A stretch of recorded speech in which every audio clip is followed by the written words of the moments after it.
Muslim Salaf.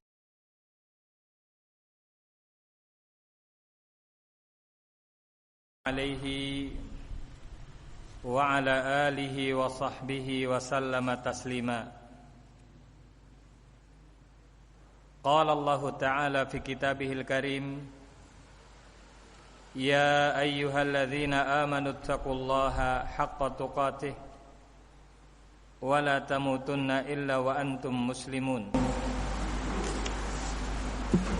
Wa qala ya ayyuhan nasu taqu rabbakumul ladzi khalaqakum min nafsin wahidah wa khalaqa minha zawjaha wa batha minhuma rijalan katsiran wa nisaa'a wattaqullaha alladzi tasaaluna bihi wal arham innallaha kana 'alaikum raqiba. Wa qala ya ayyuhalladzina amanu taqullaha wa qulu qalan sadida yuslih lakum a'malakum wa yaghfir lakum dzunubakum wa may yuti'illaha wa rasulahu faqad faza fawzan 'azima. Amma ba'd. Ayyuhal muslimun, jamaah salat maghrib yang kami muliakan rahimani wa rahimakumullahu jami'an. Alhamdulillah, kita panjatkan puji syukur kita kepada Allah Ta'ala atas segenap kenikmatan yang Allah anugerahkan kepada kita, yang hakikatnya seluruh nikmat-nikmat ini akan Allah mintai pertanggungjawaban nanti di hari kiamat. Allah telah menegaskan di dalam Al-Quran, thumma latus'alunna yawma idzin 'anin na'im. Kemudian sungguh latus'alunna, di hari kiamat nanti kalian betul-betul dan sungguh-sungguh akan ditanya, dimintai pertanggungjawaban 'anin na'im, atas nikmat yang ada.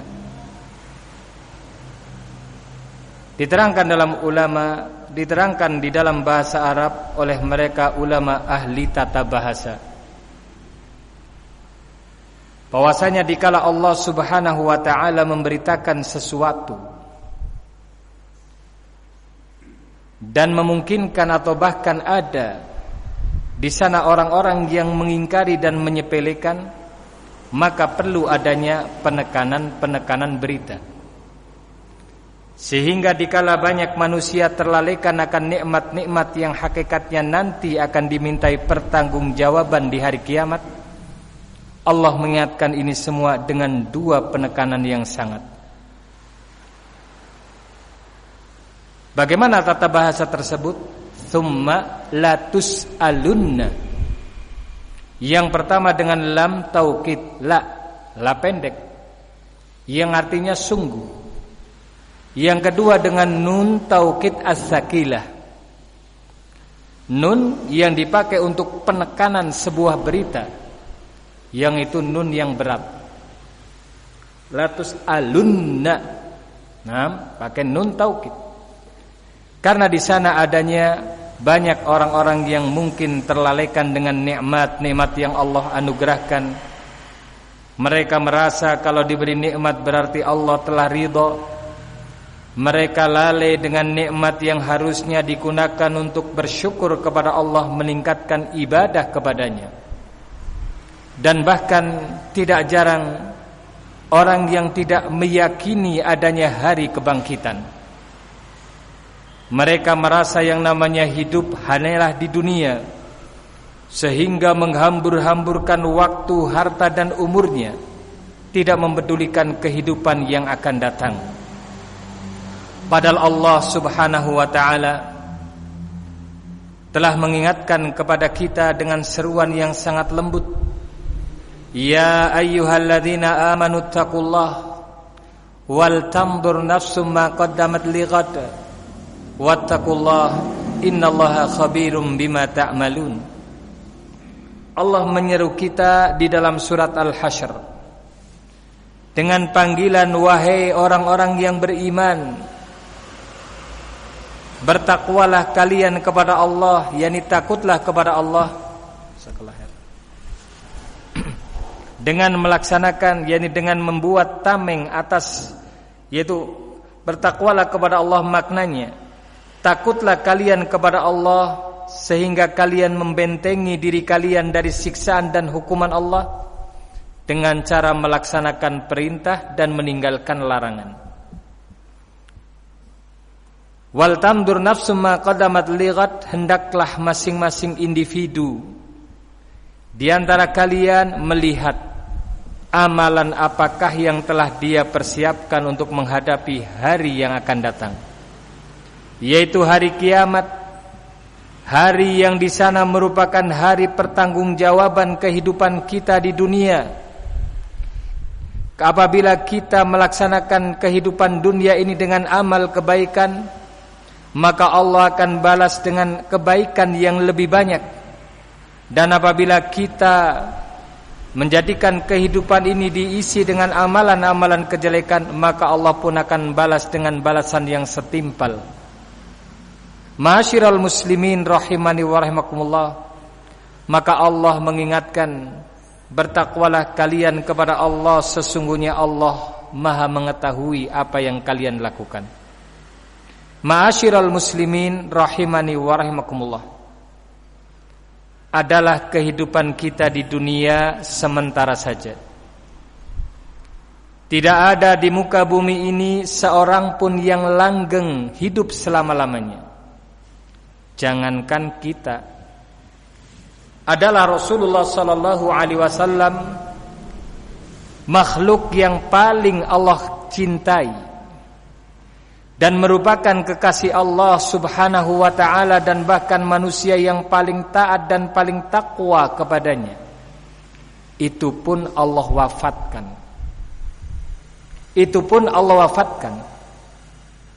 Allah berfirman tentang beliau alaihi salatu wassalam, wa ma ja'alna li ahadin min khuld, tidak seorang pun kami jadikan kekekalan hidup di dunia. Allah mengatakan di dalam Al-Quran, wa ma Muhammadun illa rasulun qad khalat min qablihir rusul afa immitu aw qutilu inqalabtum ila aqabikum. Tidaklah Nabi Muhammad sallallahu alaihi wasallam melainkan seorang rasul utusan Allah, sebagaimana telah lewat rasul-rasul sebelumnya. Apakah apabila beliau wafat, kalian akan kembali ke belakang, hidup tidak teratur, semau sendiri, hanya mengikuti perasaan dan hawa nafsunya? Ma'asyiral muslimin rahimani wa rahimakumullah, kalaulah Rasul sallallahu alaihi wasallam manusia yang paling Allah cintai dan yang paling taat kepada Allah pun mengalami kematian, maka bagaimana pula kita? Maka marilah sejenak kita mengisi kehidupan kita di malam hari ini dengan mempelajari sebagian urusan agama kita sebagai bekal nantinya untuk menghadapi hari yang akan datang, yang mana semoga Allah subhanahu wa ta'ala memberikan kepada kita ilmu agama yang bermanfaat, yang akan bisa memperbaiki diri kita menjadi orang yang lebih baik dalam menjalani kehidupan dalam rangka untuk menuju kematian, menghadapi hari akhirat. Ma'asyiral muslimin rahimani wa rahimakumullah, di malam hari ini yang merupakan malam ketiga daripada bulan Dzulhijjah, kita meneruskan pelajaran kita dengan panduan kitab Khud Aqidatak minal kitabi was sunnah, yang mudah-mudahan nantinya para hadirin semuanya bisa memiliki kitabnya. Nah, kita sampai pada pembahasan pertanyaan ketiga. Setelah kita menyadari bahwasanya kehidupan kita adalah akan dipertanggungjawabkan nanti di hari kiamat, dan Allah menciptakan diri kita, memberikan rizki kepada kita, mengatur urusan kehidupan kita, yang nantinya akan mematikan kita, tidaklah menciptakan kita begitu saja. Namun Allah memerintahkan dan melarang untuk kita melakukan segala apa yang Allah cintai dan Allah ridhai. La itulah yang namanya ibadah. Agar supaya kita dalam kehidupan ini melakukan apa saja, baik ucapan ataupun perbuatan yang dicintai Allah Subhanahu wa ta'ala. Baik dalam kehidupan yang namanya ibadah mahdhah, zakat, salat, siam ataupun haji. Ataukah ibadah yang sifatnya muamalah, berhubungan dengan sesama hamba Allah Subhanahu wa ta'ala, maka akan menjadi nilai pahala dan bisa memasukkan seorang ke dalam surga dikala itu dicintai dan diridhoi Allah. Bukankah telah kita dengar secara masyhur kisah seorang wanita pelacur yang masuk surga dengan sebab memberikan minum pada seekor anjing? Bukankah kita telah mendengar hadis yang menerangkan bahwasanya di sana ada seorang yang telah membunuh 99 nyawa dan digenapkan 100 nyawa, betapa besar dosanya, namun Allah masukkan ke dalam surga dikala dia dengan tulus dan ikhlas betul-betul ingin bertaubat. Subhanallah. Kenapa? Karena dia mati di atas amalan yang dicintai Allah. Lah bagaimana pula kalau dia mengumpulkan amalan yang sifatnya ibadah yang Allah perintahkan secara khusus, yang hanya diberikan untuk Allah seperti sholat, zakat, siam dan seterusnya, tentunya akan lebih berpahala besar nantinya. Maka di sini, dikala yang namanya ibadah tidaklah sempit, hanya sekedar ibadah mahdhah saja, namun ibadah adalah seorang melakukan ucapan ataupun perbuatan apa saja yang dicintai Allah. Maka terbetiklah sebuah pertanyaan, kaifa na'budullah? Kalau begitu bagaimana kita beribadah kepada Allah? Artinya bagaimana supaya kehidupan kita, ucapan yang kita ucapkan, perbuatan yang kita lakukan, semuanya mendapatkan nilai-nilai ibadah. Karena harapan kita itu mati di atas ketakwaan. Sing jenenging takwa itu tidak harus matinya sedang sujud dalam sholat. Tidak harus matinya sedang berpuasa di siang hari atau sedang melakukan haji di Baitullah, tidak. Namun harapan kita adalah mati di atas dalam keadaan kita beribadah kepada Allah. Nah bagaimana? Kepengen kan nggih? Lah saya kalau mendengar Masya Allah wanita pelacur saja bisa masuk surga dengan memberikan minum kepada seekor anjing. Lah apakah memberikan minum kepada seekor anjing ini sebab masuk surga? Jawabannya tidak. Sebab orang kafir nuwun sewu banyak pemeliharaan anjing. Ya sudah, ngingu anjing bae, timpani bantu masuk surga. Gimana? Nah, ini tidak demikian. Namun dikala perbuatan dia mendapatkan nilai ibadah. Dipahami nggih nggih? Nah, demikian. Dan bahkan sebaliknya, ada di sana orang yang melakukan sholat dengan sholat yang sangat giat dan banyak, namun ternyata malah diancam masuk neraka. Loh, padahal sholat. Pelacur memberikan minum kepada anjing masuk surga. Orang yang rajin sholat, namun ada yang diancam masuk neraka. Tidak semua orang yang rajin sholat nih, namun ada. Siapa yang menyatakan? Allah Ta'ala. Fawailul lil musallin alladzina hum an sholatihim sahun alladzina hum yura'un. Ya. Celaka, neraka, wail bagi mereka orang yang sholat. Apakah semuanya? Tidak. Mereka yang lalai dalam sholatnya dan orang-orang yang ria. Nah, Ternyata Allah tidak ridho dengan sholatnya. Walaupun dia wujudnya, surahnya, bentuk yang nampak, dia melakukan ibadah, namun di sisi Allah ini bukan ibadah kepada Allah. Nah, ini yang kita maksud.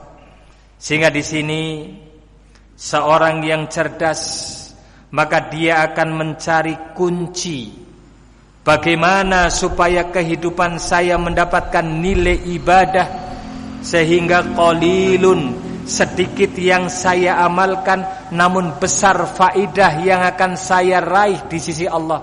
Gimana betul? Kan gitu. Nah, ini orang yang cerdas. Yang dia pelajari kuncinya apa? Supaya saya bisa menjadikan diri saya masuk, atau bisa ke Allah menjadikan diri saya golongan orang-orang yang masuk ke dalam surga. Karena kata Rasulullah, orang yang dia itu Islamnya benar, adkhalahul jannata ala ma kana minal amal. Allah akan masukkan dia ke dalam surga apapun amalan yang dia lakukan. Lah itulah makna firman Allah dalam surat An-Nisa, mereka orang-orang yang benar ini akan Allah tunjukkan subulas salam, jalan-jalan yang mengantarkan pada keselamatan. Kenapa? Karena dia tahu kunci. Nah, sholat supaya selamat, supaya menjadikan dia masuk surga, yang bagaimana? Muamalah supaya dia masuk ke dalam surga, yang kayak apa? Kuncinya dia pegang. Sehingga di sini ditanyakan, kaifa na'budullah, bagaimanakah kita beribadah kepada Allah? Tentunya kama amaranallahu wa rasuluhu, sebagaimana diperintahkan Allah dan Rasulnya alaihi salatu wassalam. Jadi kita sebagaimana Allah dan Rasulnya perintahkan kepada kita.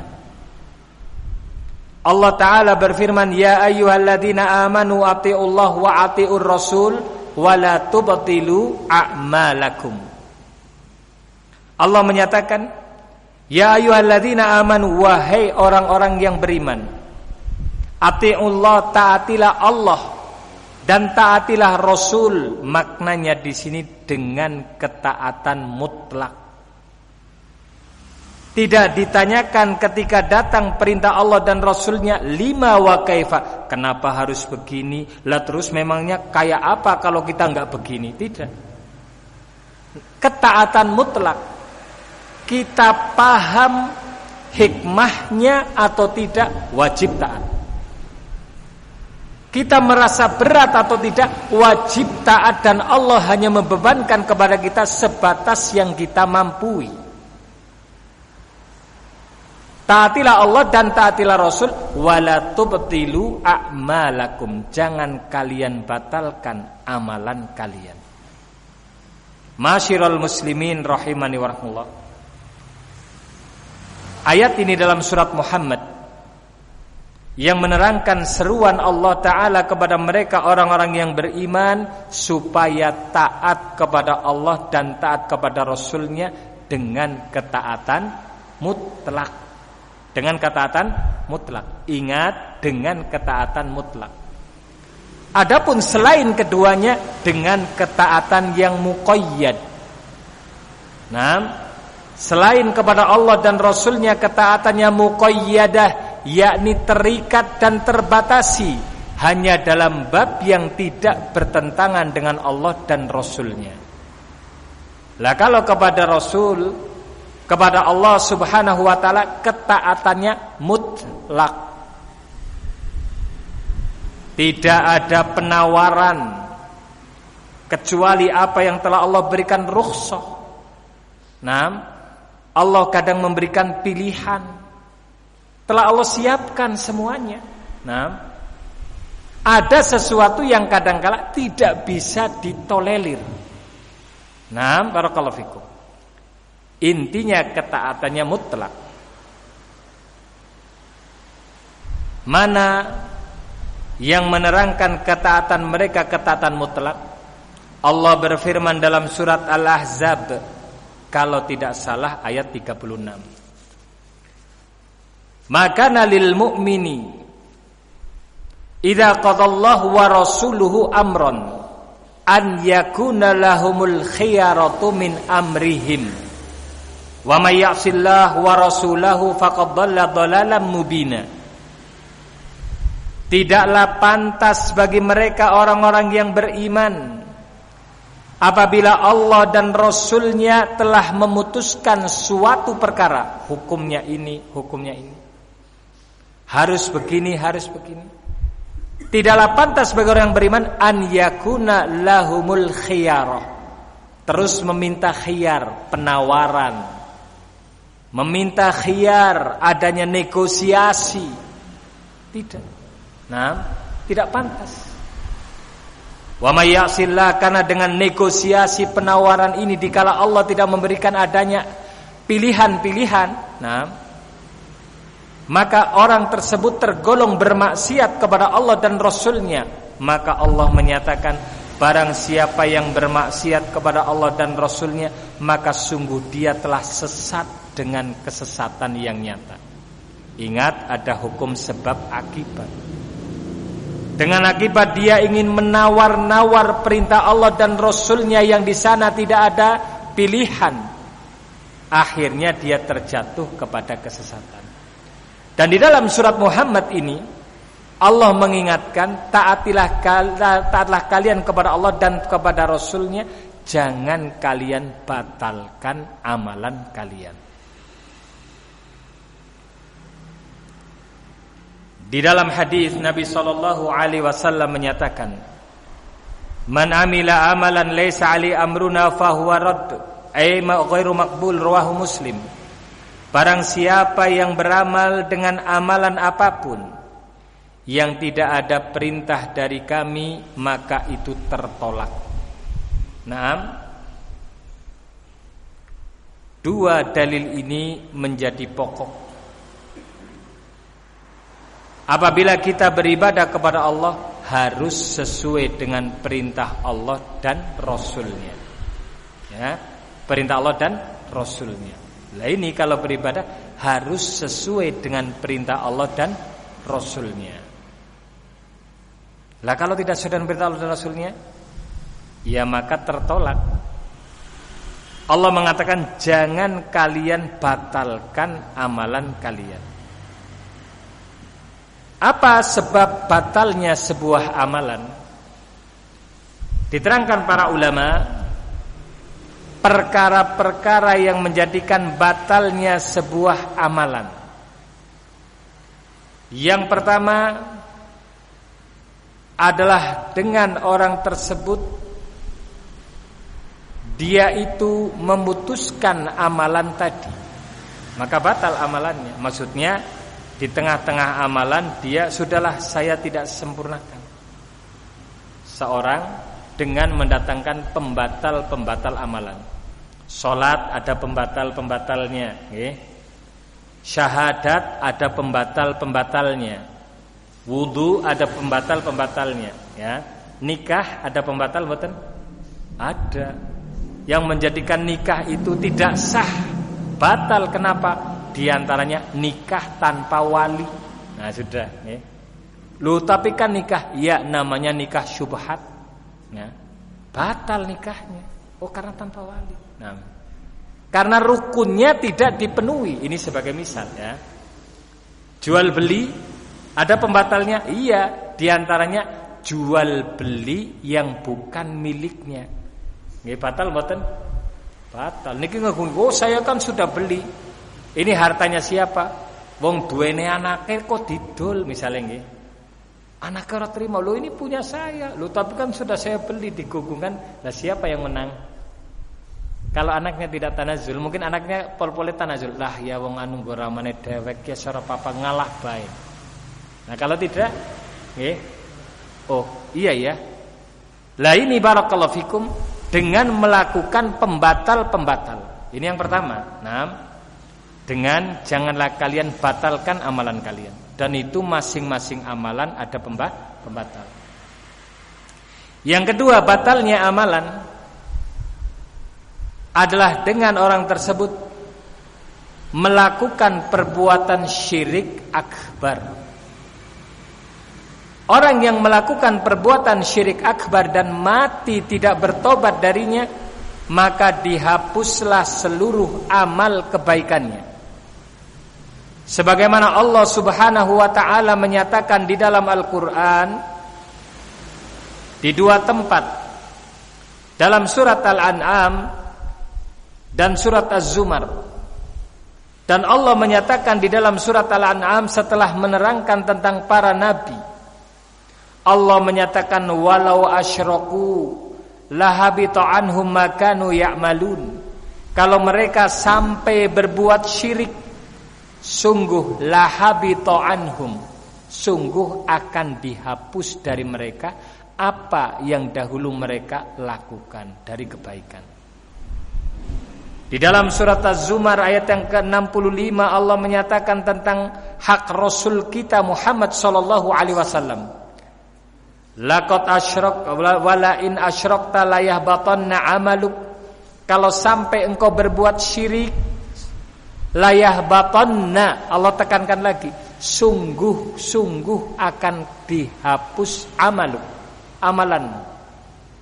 Karena ada orang menyangka, loh kan amalannya banyak nabi itu.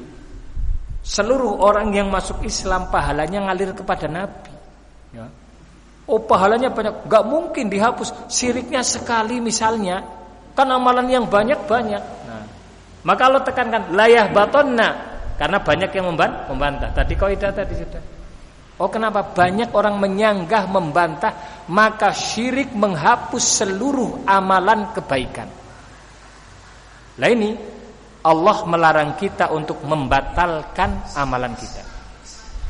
Baik tatkala ketika sedang dilakukan dengan kita melakukan pembatal amalan tersebut, ataukah dibatalkan amalan setelah dilakukannya.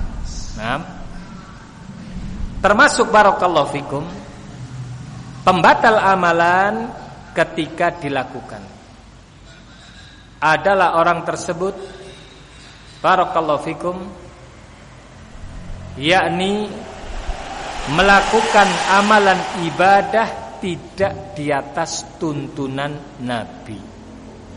Ini batal amalannya. Sehingga beliau menyatakan di sini membawakan hadis Nabi sallallahu alaihi wasallam, hadis yang sharih. Man amila amalan laisa alaihi amruna fahuwa raddun. Man amila amalan, barang siapa yang melakukan amalan apapun dalam ibadah, laisa alaihi amruna, yang itu tidak ada perintah dari kami, fahuwa raddun, maka itu tertolak. Hadis ini hadis yang sharih sebagai pencerahan bagi mereka yang menyangka kalau yang bagus kan tidak mengapa. Mereka menyatakan ada hasanah, ada dhalalah. Maka baik yang disangka hasanah ataupun dhalalah, kalau itu ibadah yang dibangun di atas tuntunan selain Nabi, atau tidak ada tuntunan dari Nabi dan perintah darinya, maka tertolak. Mana dalilnya? Hadis Aisyah riwayat Muslim dengan lafaz man amila amalan. Kata para ulama, amalan dengan tanwin namanya nakirah. Fi siyaqi syarat yufidul umum. Amalan datang dalam bentuk isim nakirah dalam konteks pembicaraan syarat man amila, maka memberikan faedah umum. Amalan apa saja, amalan yang dianggap baik ataupun yang dianggap jelek, kalau tidak ada contoh dari Nabi maka tertolak. Amalan yang itu sifatnya ibadah qalbiyah berupa i'tiqad, keyakinan, ataukah amalan yang berupa ibadah lafdhiyah, zikir-zikir, doa-doa dan lafaz-lafaz yang lainnya, ataukah yang namanya sifatnya amalan badaniyah, gerakan anggota badan dalam rangka untuk mendekatkan diri kepada Allah. Berzikir misalnya, menyangka kalau dengan bergoyang itu lebih mendekatkan diri kepada Allah, tidak ada dalilnya, maka ditolak oleh Allah Subhanahu wa taala. Bahkan para ulama menjadikan at-tamayyul 'inda dzikr minal bidah. tamayul, bergoyang-goyang ketika zikir. Enggak ada tuntunan dari Nabi. Nah ini bisa ditolak. Oh, menyangka ini lebih khusyuk. Ya tidak, khusyuk itu di hati, bukan di badan. Khusyuk itu kita meresapi la ilaha illallah, tidak ada sesembahan yang berhak diibadahi selain Allah. Saya takut menjadikan sesembahan saya adalah hawa nafsu saya, sing digungakan hawa nafsu. Ini perintah Allah. Ora, pokoknya aku wis cocoke kiye ya kiye. Nah sudah, lah itu namanya menggunakan hawa nafsu. Lah ini, naudzubillah. Nah ini ma'asyiral muslimin rahimakumullah. Orang yang beramal dengan amalan apapun dalam rangka mendekatkan diri kepada Allah, meraih pahala Allah, tidak ada tuntunan dari Nabi, maka itu tertolak. Amalan anggota badan, ibadatun maliyah, ataukah amalan yang berkaitan dengan harta. Contohnya korban. Berkorban kok tidak sesuai tuntunan Nabi. Jangankan di zaman kita, bahkan di zaman Nabi itu sendiri. Datang hadis dari Abu Burdah ibn Niran, diriwayatkan oleh Imam Al-Bukhari. Ketika itu barakallahu fikum, ada sahabat Abu Burdah. Ini menceritakan bahwasanya pamannya ini sangat semangat berkorban. Korban binatang, kambing, masya Allah, memilih yang paling mulia. 1 ekor sendirian. Nah semangat. Maka karena semangatnya beliau mengatakan wa uhibbu an yakuna syati awalu mayutbah. Dan aku menginginkan kambingku ini adalah yang pertama disembelih, karena mengawali kebaikan, mendapatkan pahala orang yang di belakang yang gini mboten.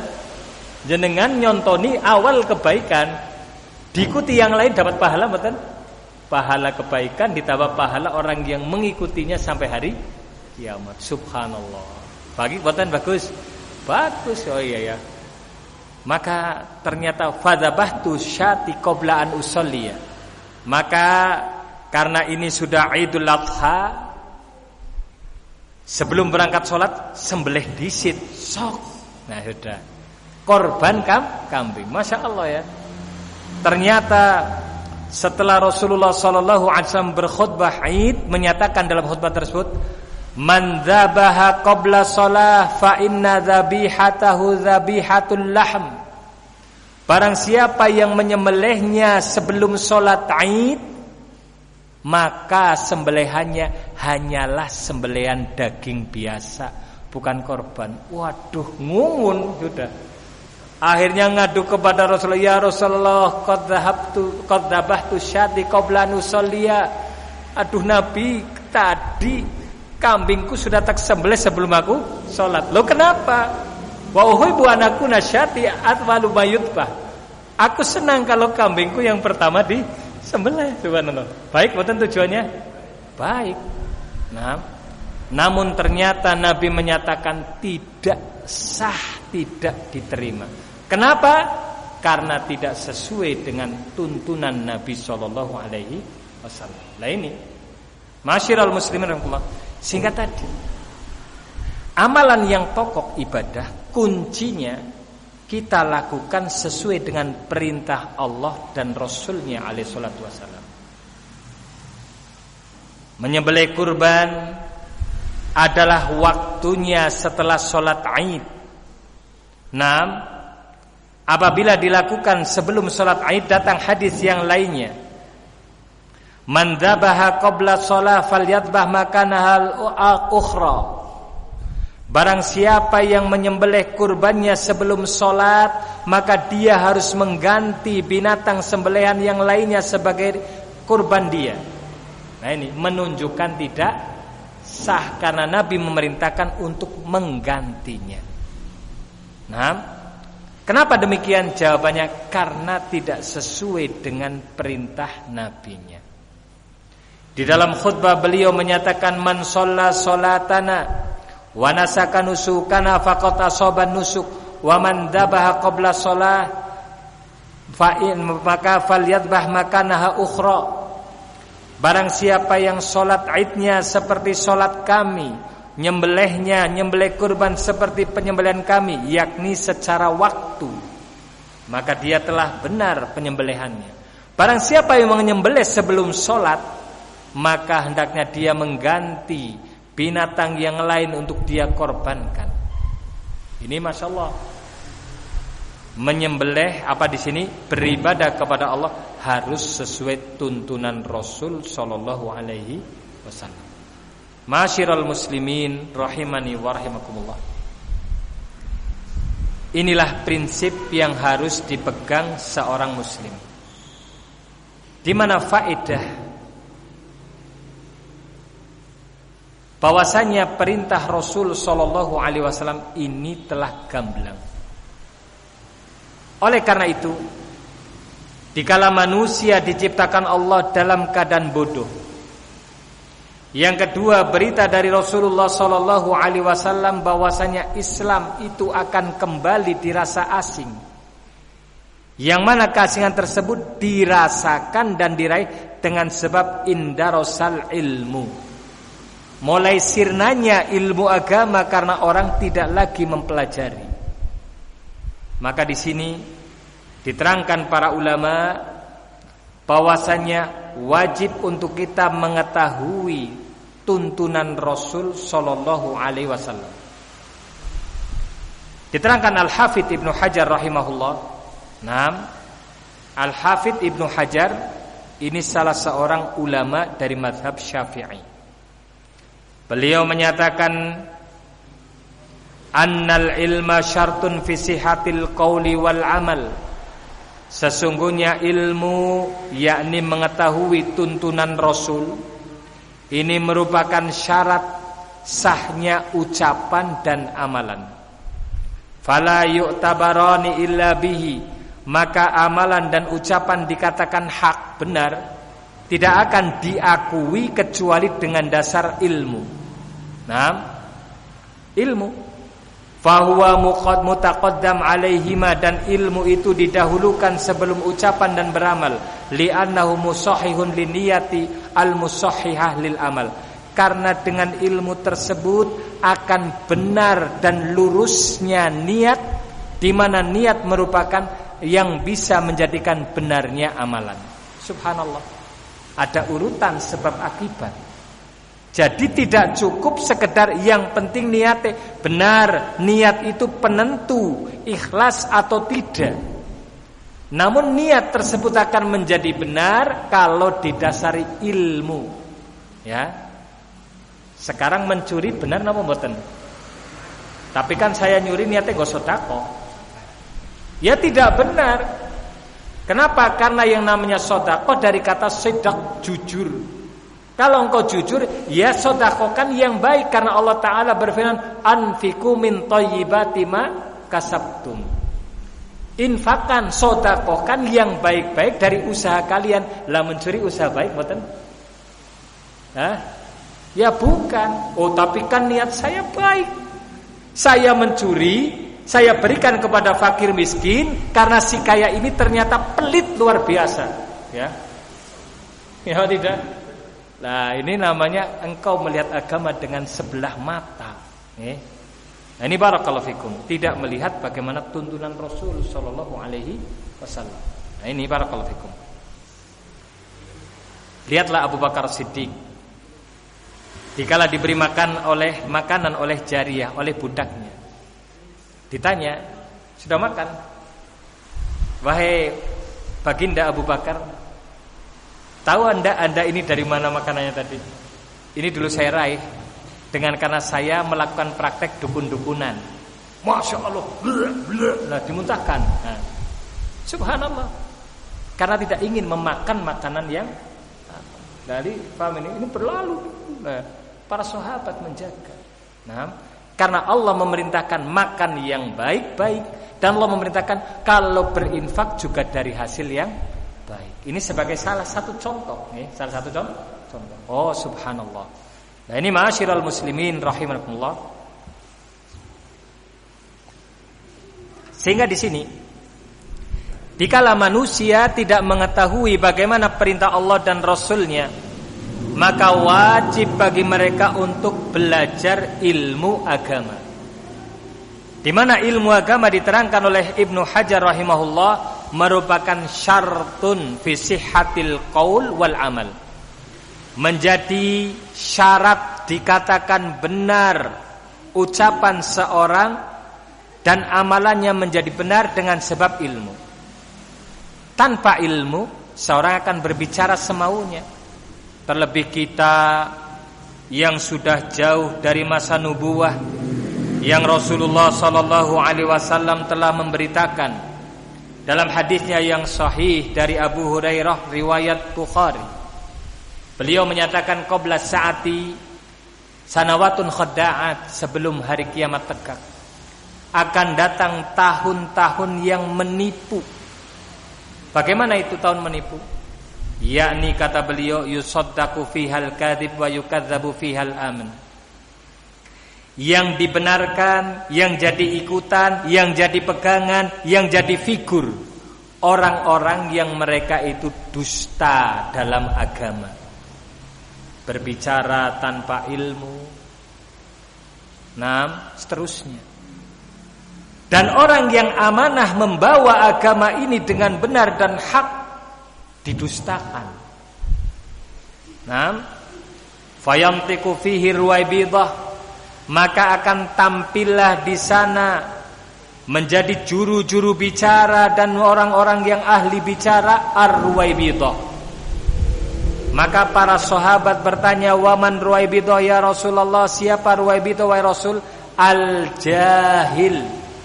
Orang yang jahil tidak tahu ilmu agama, maka dia berbicara maslahat umat, hukum, seterusnya. Atau fuaisik, orang yang fasik, la solate benuwun sewu, kadang orang genah. Kasabnya saja enggak jelas halal haramnya. Misalnya ya, orang fasik kok berbicara tentang maslahat umat. Nah ini, oh demikian.